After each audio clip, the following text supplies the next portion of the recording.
Okay, we've got 1:30, so why don't we get started? Good afternoon, Research Methods. That's pretty good for a Tuesday on week number 9. Today is my mom's 79th birthday, so this is nice of you to offer the O. So she's doing really well. She sends her greetings to the Research Methods group. Okay, first I want to thank you all for your kind attention yesterday. I was really very pleased with the way yesterday's session went. Lassiter Speller was with us from Ohio State, and he's a new teacher. He's actually a graduate student, but he's teaching, as I mentioned the other day, he's teaching Intro to Psych, and it takes a while to develop teaching skills, and we never really stop learning to be a good teacher, just like we never stop learning to be a student. I'm currently a student myself, and hope to always be.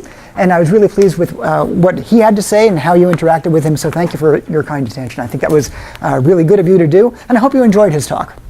Okay, a couple of announcements. First, in our department we have some really good news. We have a visiting professor. Her name is Dr. Rebecca Achtman. Some of you might know Dr. Achtman, and she does some really interesting work on video games. She's had participants play video games time and time again. And she's very interested in how their perceptual skills or their attentional skills might be able to be developed by video games. And there's going to be a colloquium on this topic by Dr. Achtman at 4:30 in the Burton Morgan Lecture Hall this coming Thursday. Okay, so if you wanted to join us, and you'll see these all over the building. These are just about everywhere. That's Thursday at 4:30, and learn about what goes on with developing our perceptual skills, our attentional skills, when we're playing these video games. There's a lot of press about video games, and this appears to be something that's relatively positive. So I'm looking forward to her talk. I hope you can join us if your schedule allows. Okay, and then the other bit of news that we have is probably the best news of all. That's, you can see up here that we are coming up on section exam number 2. So let's give it up for section exam 2. Yay! All right. So we have that section exam, and as usual, I have available to you this indicator of what's going on in section 2's exam. It's very much like the one that we had before. These are worth 100 points, a relatively small fraction of the entire 800 points for the course. And again, of the entire dentist experience that you'll have, this course is only 1/32 of that. So this is a small fraction of 1/32 of the GPA that's not going to matter when you're 25. That's our usual opening. You will have the entire period, and we've done all of this before. You might have to read something and respond to a brief passage, but these will be short answers typically in most cases. Here's how I think you might begin to prepare for this. The emphasis will be more conceptual than computational. Before we went away on fall break, we had done a computer quiz, and there'll be some quantities on this test as well, but the emphasis here is more on the concepts than on the computation. So I would encourage you to review the PowerPoint lecture notes and the videos, really all of them throughout the semester, because the nature of this material is cumulative. So we hope that you'll think about really how these things are building one on the next. But you might emphasize those items since the last section exam. So that would be from the 30th of September through 10/22. Okay, so this is all available to you 24/7, this particular PowerPoint presentation. You might look at the article analyses that we've done so far, the homework assignments. You might review your computer quizzes. There might be some, I'll call it this way, minor computation in Excel. For example, you might have to open Excel and you might have to use any of the inv functions. Can we have some folks yell out what some of the inv functions are? Norms inv? Chi-inv? Okay, can somebody think of another one? T-inv, okay, right, T-inv, we'll be talking about that today. And then the corresponding dist distributions, or dist functions, so that would be the norms dist, the chi-dist, the t-dist. Later on we'll get to something called an f-dist and so forth. Know how to compute the z-scores. Today we're going to be learning about confidence intervals and effect sizes. These are all computations, but they're really not very long computations. You can do them sometimes in 1 or 2 cells inside of Excel, versus the other kinds of computations that we might do more typically on the computer quiz, where you've got this big spreadsheet and you've got to fill the whole thing up with sums of squares and other kinds of complicated computations. So this will be maybe 1 or 2 cells per item, but please practice up on those as well. Okay, you'll not need to save anything into your assignment inbox. You might need to open Excel. You will not need to open SPSS. Okay? So as I say, this is more conceptual than it is computational. Okay? And I'll go over that again tomorrow, but I thought I'd just get that onto your radar so that people are beginning to plan and prepare appropriately for this. Any questions on that? Okay. Why don't we go ahead and begin our conversation today on the 1022 PowerPoint. Hopefully people had the chance to look over this and enjoy the video and make some notes on all of that. And we have a couple of different topics that we were starting here, including confidence intervals, which I say here is AKA how big is your error bar. And that's how we began to talk about this topic in the video. Okay, so what I might do is ask if somebody here can help us out with maybe trying to begin to explain the distribution of means. That was a concept that we had. Anybody want to begin to explain to us what that is or why that might be used? It's a DOM. Brittany's got something or no?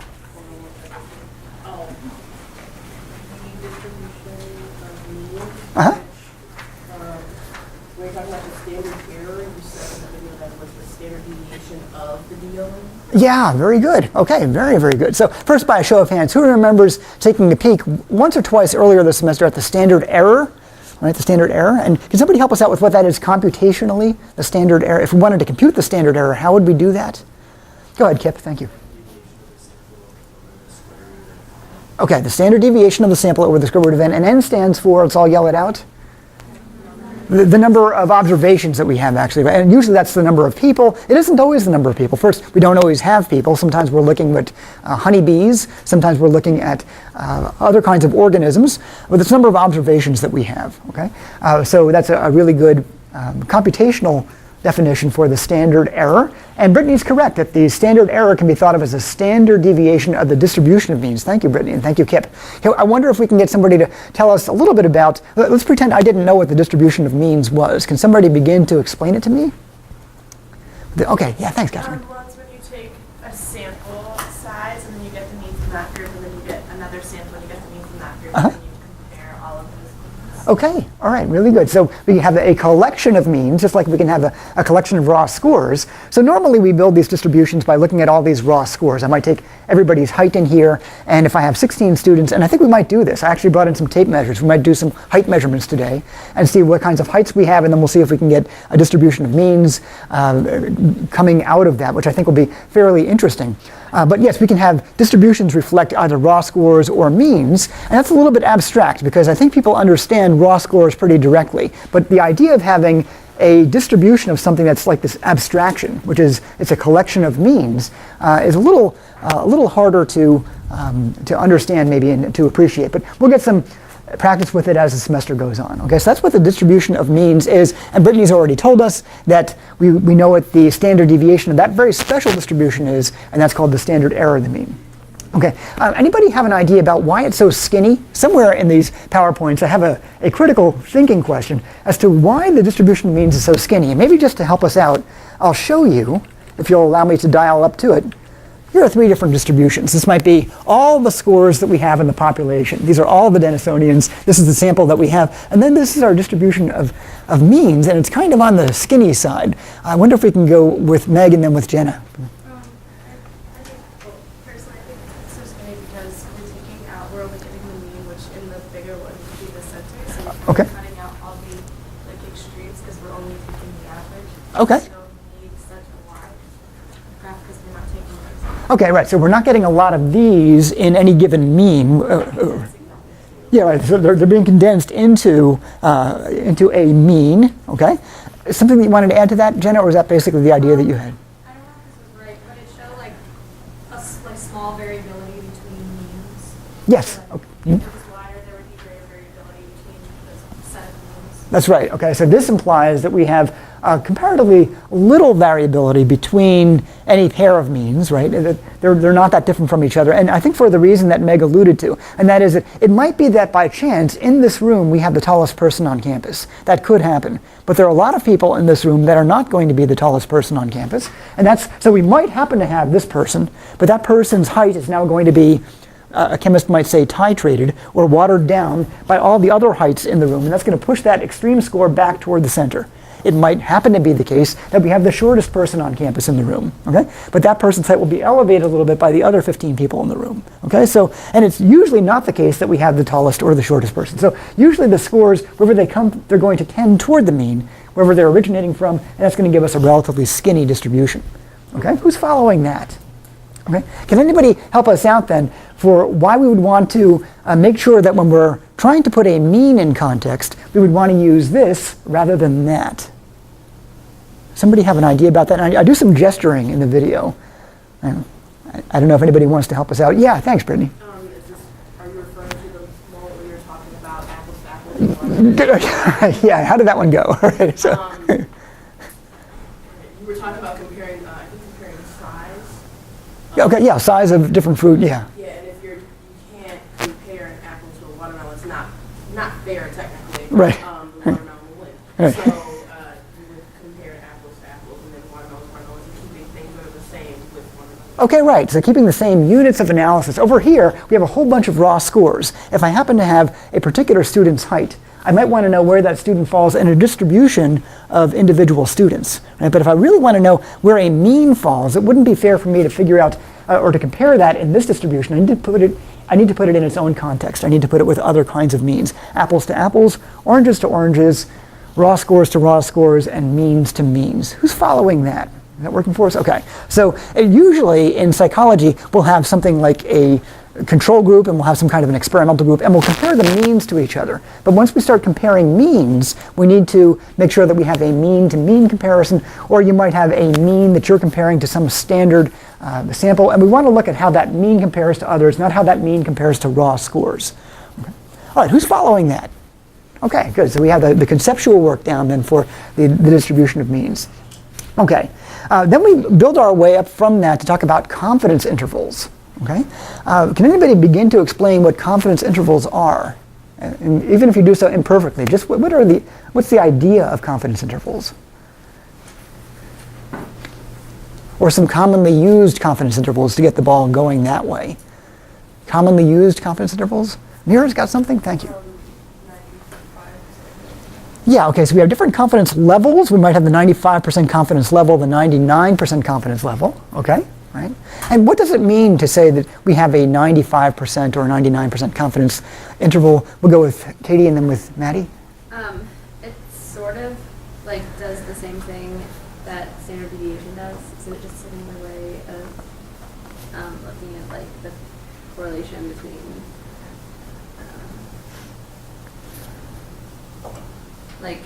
error margins. Okay, really? Yeah, it's like looking at error margins. She started out by saying it's very much similar to a standard deviation. It's an indication of dispersion. Did you have your hand up, Maddie, and anything you wanted to add to that? I was going to say it's like the probability of a participant falling in the average range. Okay. Okay, right. So really the probability that somebody's going to fall into a particular range, and there's a lower bound to that range, and there's an upper bound to that range, and we might say something like we're 95% confident that this particular mean might fall in between those two boundaries. Okay, and then we can be even more confident. We might say we're 99% confident that the mean of interest is going to fall between this upper bound and this lower bound. Anybody have an intuition about why the 99% confidence interval would be wider than the 95% confidence interval? Anybody have an intuition about that? Okay, thanks, Meg. I think it's because you're trying to, I guess I compared it to like the alpha levels. Okay. The 95 with the 0.05 and the 99 with the 0.01. It's more likely like you have more space for something to land in between like the 0.05 rather than the 0.01. It's a smaller space, so like more. Okay. That's really good, a really good analogy. And actually, I think in my several years of teaching this course, I'm not sure anybody's put that one together, but that was a really good response. So for the folks in the back who didn't hear all that, we can think a little bit of something like the alpha levels. There's a conceptual similarity between the alpha levels and what's going on here with the 95 and 99% confidence intervals. In between these two boundaries, we might have 95% of this entire population with 2.5 up here and 2.5 down there. Right? So the most extreme 5% out in the tails. Right? So that's going to be some expanse on this x-axis. If I wanted to get to the 99% confidence interval, then I would have to go to an even more extreme, and I'd have an even wider range in here. So you would expect then that if we could just turn this expanse from the x-axis over to the y-axis, we're going to have a really long expanse for a 99% confidence interval relative to maybe a 95% confidence interval. Who's following that intuitively? Is that okay? Anybody like greater clarification on that? Okay, thank you, Brittany. All right, so the idea would be, let's take a particular example. We'll ask you, if you wouldn't mind, Brittany, can you float us a guess as to the average height on campus of students? Average height. I'll say 5'7". Maybe really tall people. We have some really tall. Okay, so 5'7" is Brittany's guess. Okay, what Brittany just gave us is what we might call a point estimate. She gave us a particular point, and that's perfectly reasonable. And I think it's probably a pretty accurate guess. It might be about 5'7" as our point estimate for the mean height here at Denison. What we can do then is say, well, I bet if we take it, there's a pretty good chance it's not going to be exactly 5.7, right? Okay. In fact, the probability of it being exactly, and I mean exactly 5.7, is pretty small, right? It could be off by a little bit. Okay? Well, the more margin of error we allow for, then the more likely that we're going to be in that particular range. So we could say, well, it might not be 5.7, but it's between 5.6 and 5.8. Okay, that makes us that we're pretty confident that it's going to fall in there. We can be basically 100% confident that the mean height would have to be between 0 feet tall and 25 feet tall. Who's okay with that? We'd have to be 100% confident that it's in that range. We can probably even be 100% confident that it's within somewhere between 4 feet and 6 feet as the mean height. Right? Now, where exactly will have to be a matter of measurement. And as we shrink down the range all the way down to a point where we get to a point estimate, then we're shrinking down our level of confidence for that. Does that work for you? Okay. All right. Thank you for the question. All right. Really good. So that's our idea about confidence intervals. I wonder if we might begin by I'll pass out a couple of these. We'll do one particular computation, then we'll make a measure, and we'll make another confidence interval. So I wonder if you can join me in Excel. Out on the S drive, I have something called confidence intervals in our practice problems. So if you'll dial out to Matthews N and Psych 200-03, we'll go to our practice problems. And then there's a standalone item called confidence intervals. And while you're calling that up, I'll just give us a reminder of what that formula looks like. This is one I hope you'll memorize. While you're calling that up, I'll go over it. As I mentioned, we're going to draw, if we were drawing a graph, we'd have the graph drawn up to the mean, and then we'd go up by some amount and down by some amount. And those are the upper and lower boundaries. So the value at the upper boundary would be at least as high as the mean plus some amount. And that amount is actually going to be the standard error, which we just talked about, times the critical value of t. Just to check in with everybody, what command would we use in Excel to get the critical value of t? Let's all yell it out. Tinv, okay, equals tinv. Whenever we're using a something inv, we're going to pull out a critical value. And that's the value we would have to exceed. So, for example, maybe we'd have to get some value that's positive, greater than +2 or -2 on the distribution of all possible t statistics.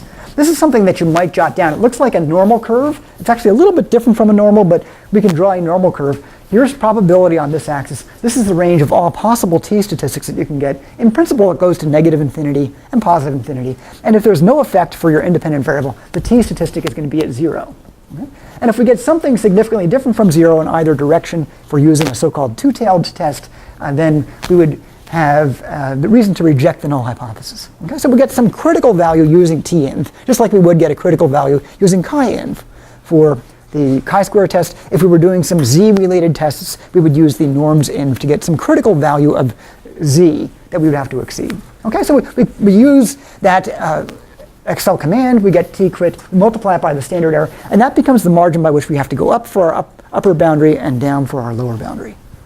Okay? Who's following that conceptually? Okay? All right, why don't we see if we can just pump in a couple of numbers, right, just to get a little bit of practice here. So in this practice problem, and by the way, how many people have found the, okay, so Mira, that came up. You had to switch over, but it came, okay, thank you for switching. My S drive isn't showing up. I tried okay. logging off and logging on again. You've done that, okay. For the moment, could you look on with the other Katie? Okay, sorry about that. We had been told that there was that computer problem. We were also told that it was fixed. Same thing happened to me a moment ago, and then I logged off and I was in. So it seems to be sporadic. Sorry about that. Okay, so here we have a mean, we have a standard deviation, we have an n, the number of people in our sample, or the number of observations anyway, 15 degrees of freedom, a critical value of 2.131, okay? And we'll have to try to compute the 95% confidence interval. So what we're going to do then is see if we can come up with the lower bound and the upper bound here. And so let's see if we can first get to the SE. And so as you can see here, and as I think Brittany mentioned earlier, or it might have been Kip, we'll take the standard deviation divided by the square root of n. Can we all do that together? This is equal to, I put in the equal sign, and the SD was up there. You can click on the number 8 up on top. And we'll divide that by the square root. Can you all yell out the square root command? SQRT, I open a left paren, and which number do I put in? 16, okay. Anybody can do the square root of 16 in their head? Square root of 16 is 4, okay. So what we basically have is 8 divided by, whoops, excuse me. We have 8 divided by 4 equals Square root of that. And that gives us 2. How many people can corroborate 2? Okay, very good. All right, now what we'll do is we'll get some kind of a step. And what I mean by a step, I'm using this informally, but you can think of it this way, that we're going to go up from the mean by some step, and we're going to come down from the mean by some step. Who's following that? Okay, so we're just going to go step up or step down, and we're going to be stepping up or down by this product, t-crit times the standard error. And we're now working on the standard error, and that was 2. Okay, so now if we do t-crit times the standard error, we can say equals, and t-crit is right up here. That's the 2.131 in this case. And we will multiply that by the SE, which is directly upstairs from where we are. So that's the 2 that we had. Okay, and so we're going to be stepping up by that amount, 4.263. Let me see by a show of hands who can corroborate that number. Okay, looks like we're all there. Okay, so now all we have to do is to get the upper bound. That's going to be the top of our error bar. We'll say equals the mean, which was that number, 10, plus our step size. We step up, and that puts us at 14.26. And then we're going to do it one more time, but this time we're stepping down by exactly that same step size. So we're subtracting 4.263, and I come to 14 and change and 5 and change. Okay? Now, how many people can corroborate those numbers? Did I lose anybody there? It's okay if I went, oh, okay, thank you. I have 1.262 and 5. Okay, so you might be rounding differently. Okay, no, it doesn't matter. You might be rounding differently for whatever reason, but okay, that's the idea. Okay? All right, wonder if we can do one more. That happened to be the 95% confidence interval. And just to remind you of how we get that, we would be using the t-crit value associated with the 0.05 alpha level, right? Okay, is that what's going on? So how would that be different if we wanted to compute the 99% confidence? Thank you, Jenna. 0.01. So can we drop down and do that? Problem 2 is going to be the t-crit for the 99% confidence interval, and you can see the genotype that we have for that particular cell. The phenotype wound up being 2.947, plus or minus some rounding, and we're now using Tn, we're going to pull out the critical value. That's how far out we'd have to be to say I reject the null hypothesis, and I come up with a 2.947. So now we can move through this one perhaps a little bit more quickly. Let's do the standard error one more time. That's equal to the SD divided by the square root of n, which is one more time, I'm going to add up to, or compute to, 2. And then we'll have the step size, and that's going to be 2 times the new critical value. And that's a slightly larger critical value because we need a slightly more extreme score in order to reject the null hypothesis if we're testing at the 99% confidence interval. Okay, and that gives us 5.893. And let me pause there and see who can corroborate that number. Okay, and then we'll go stepping up from the mean equals that plus our step size. And then we'll start at the mean one more time and we'll come down by our step size.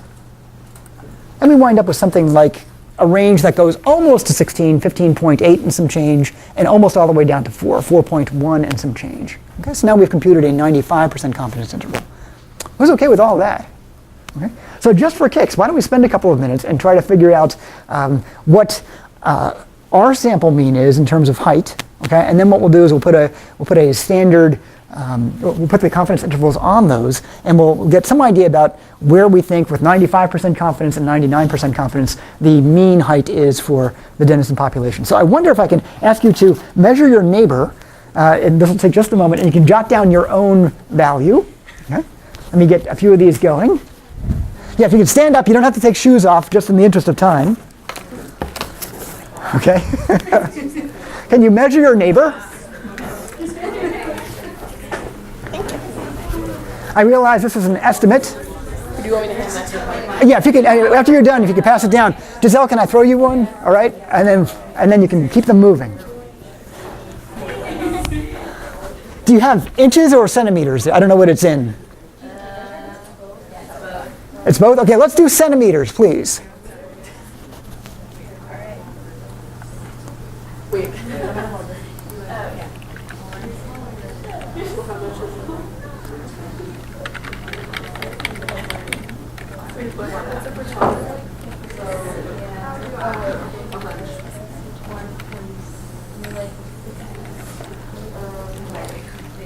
And after you're done, if you could pass that to the next person, please. Oh, I can measure you. Yeah, if you have a tall person, you might have to cheat a little bit and make your best guess. And please make a note of your own height as measured by your participant, your collaborator. I'm going to say you're a little bit shorter. I already know my centimeters. You already know it in centimeters? We'll try to confirm it. I have,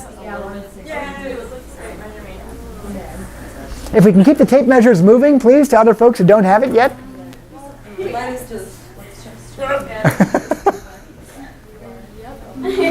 That's like 5.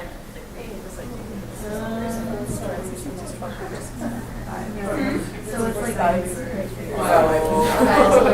Okay, so we're I'm like 5'5".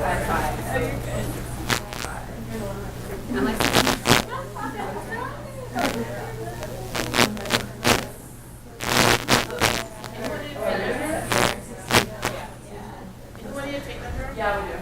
Okay, yeah, thank you for keeping those moving.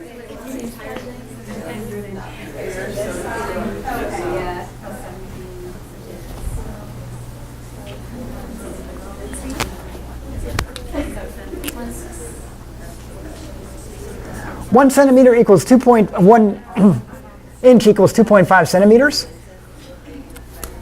you wrote 1 centimeter. Yeah, I'm gonna get this.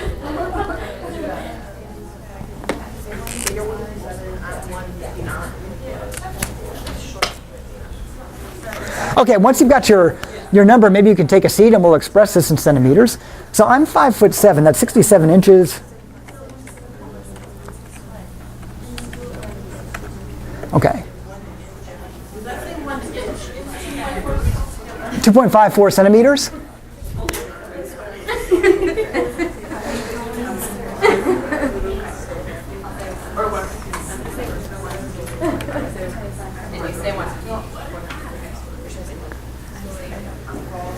And we'll keep those moving. If you can get a partner, can somebody help out Meg? I think she's measuring herself.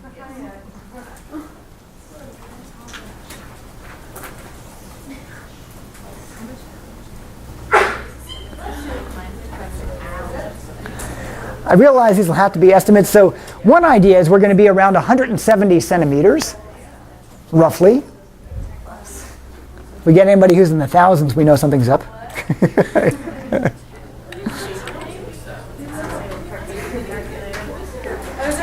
Okay, yeah, very good. Okay, I think that's, are we all done? I think everybody's there. Okay, why don't we come back together as a group? And what I'll ask is for people to call out the number that they have for themselves in centimeters, if you could. Lauren, could you? 169. 169? 147. 160, okay. Nice, man. 183. 183. 168. 168. 162. 163. Okay, it's a popular number. Sasha, do you have a number for us? Oops, excuse me, 155? 165? 164? 163? Okay, let's go to Kip. 176? 166? 162? 176. Okay, real good. All right, so that's what we've got. Now here's the moment of truth. Okay, hang on, folks, if we can all come back together. Okay. So we'll take an average. Our average height is, in centimeters, 165. I'll put that as mean. Our standard deviation is, equals STDEV, excuse me.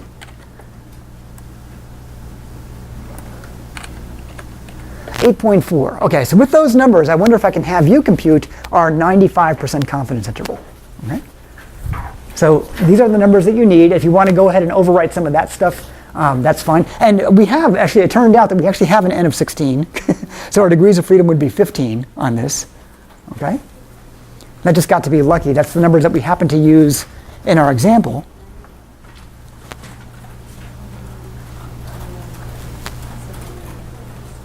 So let's see if we can do the 95% confidence interval. Maybe I can jot these numbers down for us. That might help us. 165, 125.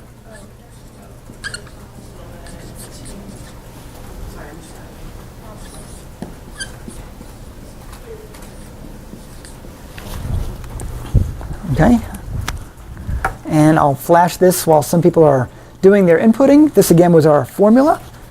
For the upper bound, we always start at the mean. When we step down by that, or we step up by that, T crit times SE.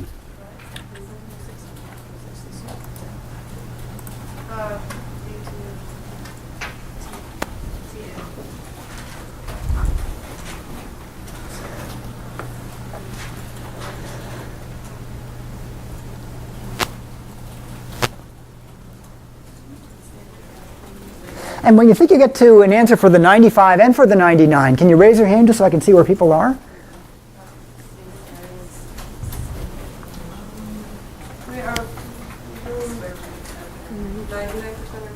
Let's do them both. So and if you want to take advantage of the structure that's already there, you can just plop in the new numbers, right? So we'll do 95% and also 99%. Wait, how do you find the critical T value? Okay, first it's there, but also the critical T values come from the Tinv function, so equals Tinv. And then if it's 95%, we would put in the 0.05, and maybe I can show you where that is, Katie.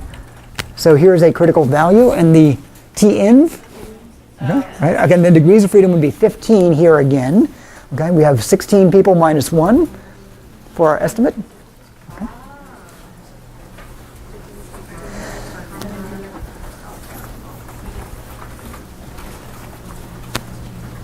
So all we have is one sample. We're trying to compare our one sample to maybe what the actual value is. And we don't really know the actual value, but we can give a 95 or 99% confidence interval.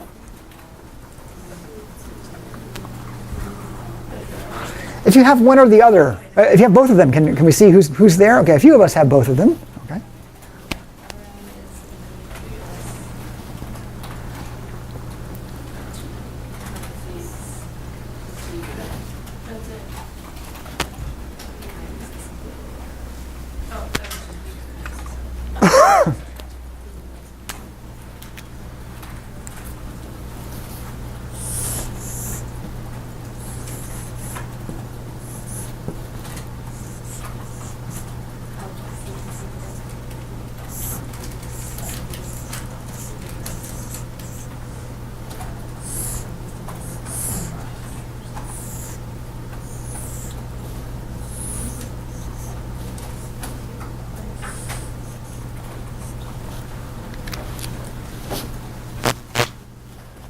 How many people have that now? Several of us do. Some of us are still plugging. And we'll go for another moment or so, and then we'll see what people, somebody can maybe step me through this.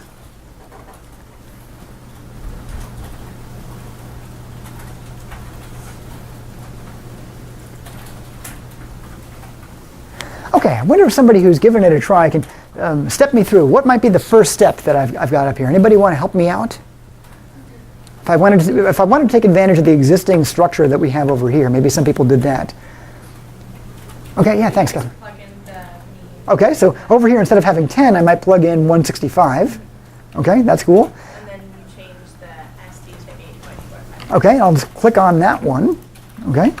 And then my degrees of freedom remain at 15 because I still have 16 people. My T-crit value doesn't change. That will be the same no matter what we're testing. We could be testing watermelon heights of students. We could be testing IQ. We could be testing Beck depression inventory. That's the crit value for anything that we might measure by a T. Okay. And then here's my SE. Okay, that's going to be already computed for us. And then my step size, and you can tell me, Catherine, does that corroborate what you have?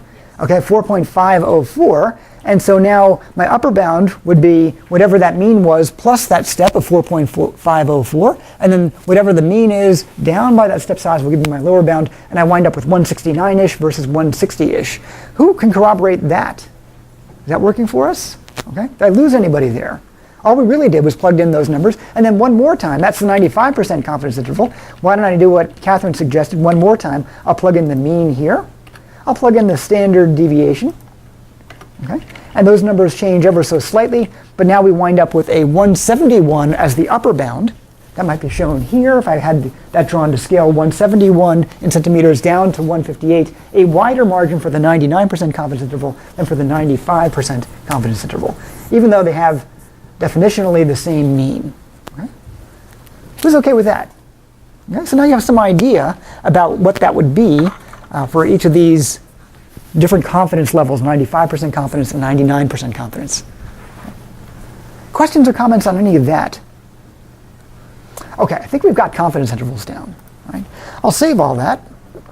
We'll put that one away. We'll come back over to here and we'll ask some questions now about the next major topic that was on today's PowerPoint, and that was effect size. Okay. And here we said on one of our opening slides that there was trouble in paradise. We might even have made that a mantra.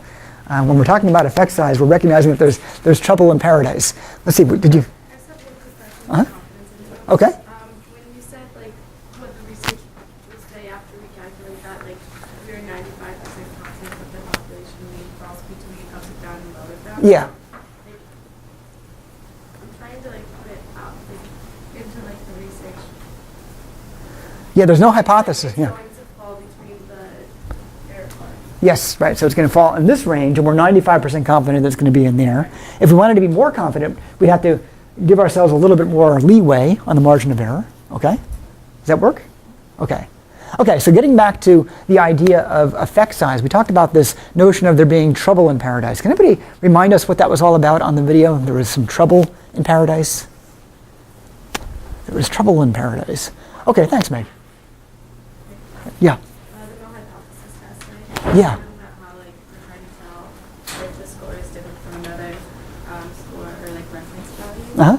And you need like statistical significance. Okay, right. So yes, part of the problem that we were having was that our statistical testing, that is our hypothesis testing using alpha levels and rejecting the HO, all of that is very contingent on sample size. Okay, so the example that we gave in the video would be that you might go to a conference after you've run 20 participants on a particular experiment, and you might wind up with a statistical significance, and you might be having a poster right next to somebody who ran exactly the same study at their respective university or their home institution, and yet they came up with non-significance. So now I come up to your posters and I'm trying to figure out, should I believe this effect or should I not? Somebody's telling me it's significant, somebody else is telling me it's not significant. Right? And the difference there is that we have two different sample sizes. So our capacity to either retain or reject the null hypothesis appears to depend on how big your sample is. Who's following that? Okay, so we have this problem then with sample size, right? And with statistical testing, we don't know necessarily what to believe. We might get mixed results based entirely on sample size. So the effect size is a different idea. The effect size measures the strength of the relationship between the DV and the IV, how strongly those two are connected to each other. We can define that as the magnitude of the influence that the IV has on the DV, and we have different ways of measuring that. Okay? So who's following that as a notion? Anybody have a question about that? Okay? So it's important to know why it is that there is this trouble in paradise, why it is that statistical testing, hypothesis testing, has that flaw in it, right? That we can come up with very different answers based on our sample size. Okay? All right, I wonder if we can do a quick demo on that. One more time, if you can join me out on the Excel drive, or the S drive where Excel is. And we'll go to practice problems. And I think I've entitled this one, yes I did, Trouble in Paradise. Here's the Trouble in Paradise demo. Okay.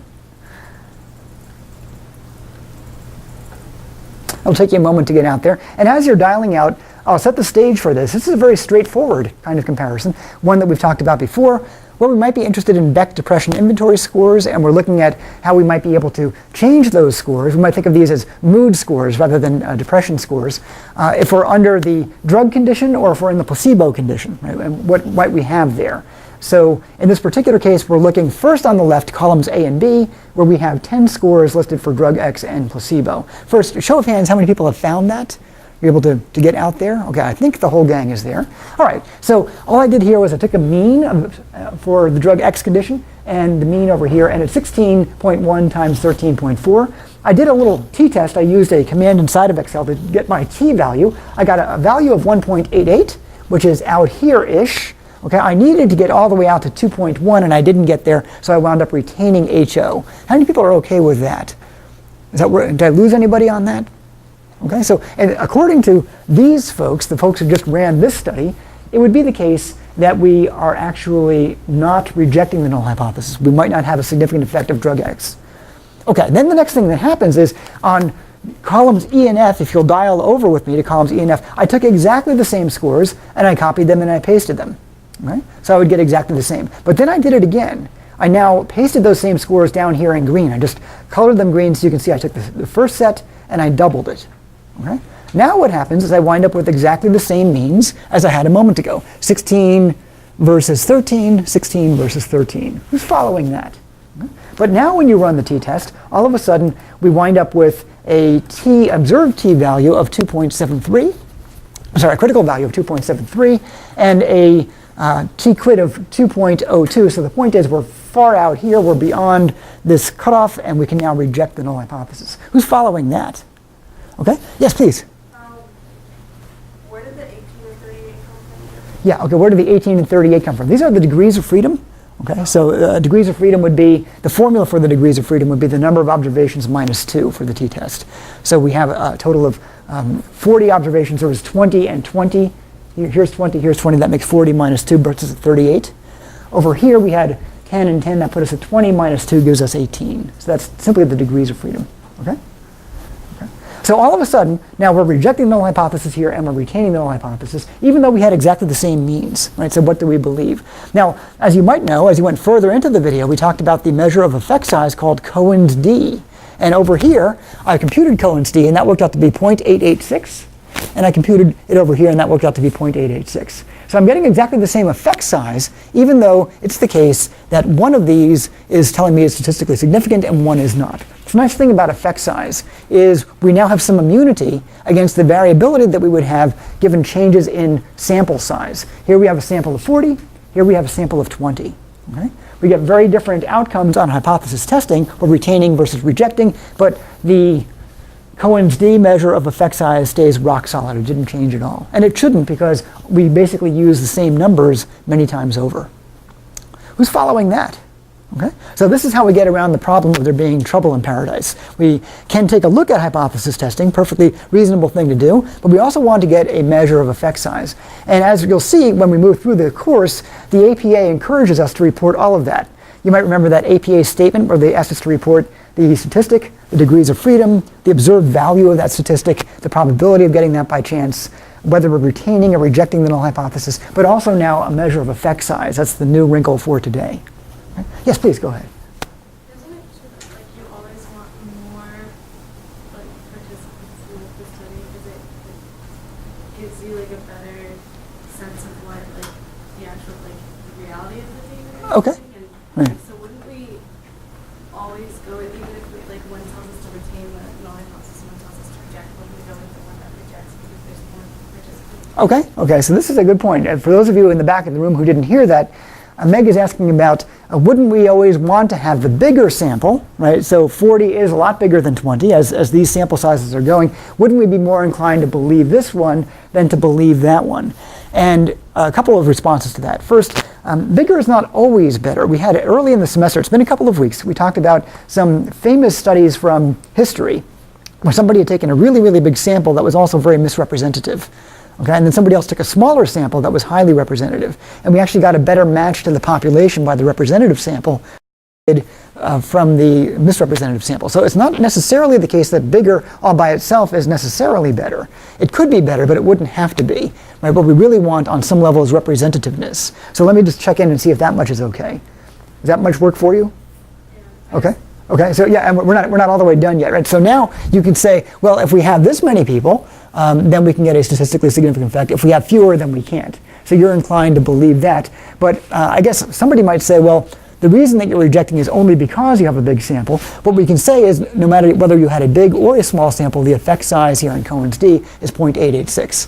So that almost makes moot the differences in sample size. Does that work for us? Okay, Kip also has a question. That's an excellent question. The question was, does Cohen's d tell you to retain or reject the null hypothesis? It does not. Cohen's d is not set up in that kind of a way. Yeah, how does it help you, right? Yeah, it's a great question, right? Yeah, and thank you. You've almost given me the transition to the next slide. Okay, so somewhere in here, in our PowerPoint, we want to make the distinction between what is statistically significant and what is practically significant. So let me see if we can dial up to that.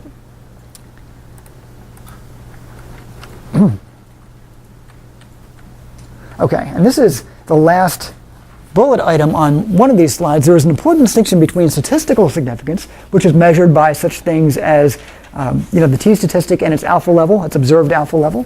Right? And if we're lower than 0.05, we can reject, and that tells us that we have a statistically significant finding. Otherwise, we can speak about practical significance, and this maybe gets right back to Kip's question: why would we even care about Cohen's d? Why would we want to know? So the bigger Cohen's d is, then presumably the more practical that benefit is going to be. It might be that you can get a very reliable effect that's also very, very tiny. It might be, for example, that I can, if I wanted to increase height, I'm not sure why I'd want to increase, but if I wanted to increase height, I might be able to give you a pill that's very pricey, has a lot of side effects, but it can make you 1/13 of a millimeter taller, and very reliably so. Okay? Because it's very reliable, it would have a statistically significant value. It might not be much of a practical benefit if it were 1/13 of a millimeter. Okay? But maybe it happens with such statistical regularity that it actually is statistically significant. Okay? And this is the distinction between something that we alluded to earlier, and that is, here we have effect size, and we distinguish between reliable effects versus large effects.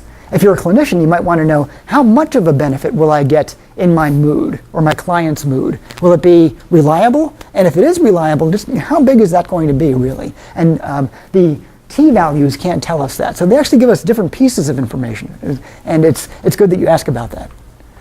Other questions or comments? No? Okay. All right, real good. Where are we? 2:17? Okay, why don't we do it this way? Why don't we have a pop quiz today? Okay, we'll end with a pop quiz. We'll let you put everything off of your desk except for one piece of paper that has your Slater box number on it. I suggested yesterday that we would have one. So I think I owe it to those folks who really tuned in and tried to practice for it and do some reading on it. So thank you in advance for your reading.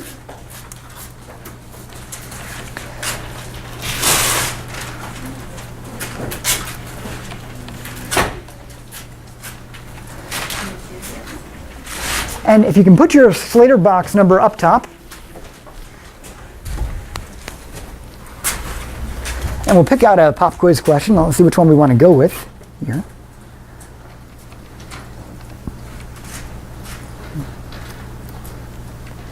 Okay, here's 4 of them. Why don't we go with the very first one? Okay, as we've seen, inferential statistics can address the issue of reliability. Statistically significant effects are reliable effects. What is the ultimate test of an experiment's reliability? And I'm looking for one word. Okay, so if you can jot down your one word, when you're done jotting down your one word, and spelling doesn't count, you can put your response on the back table, and we'll call it a day. How about that? Okay. We'll come back tomorrow, and we'll continue to plug away on these issues, and we'll set you up for Friday's exam. If you're all done, you're free to go. Thanks for a great session.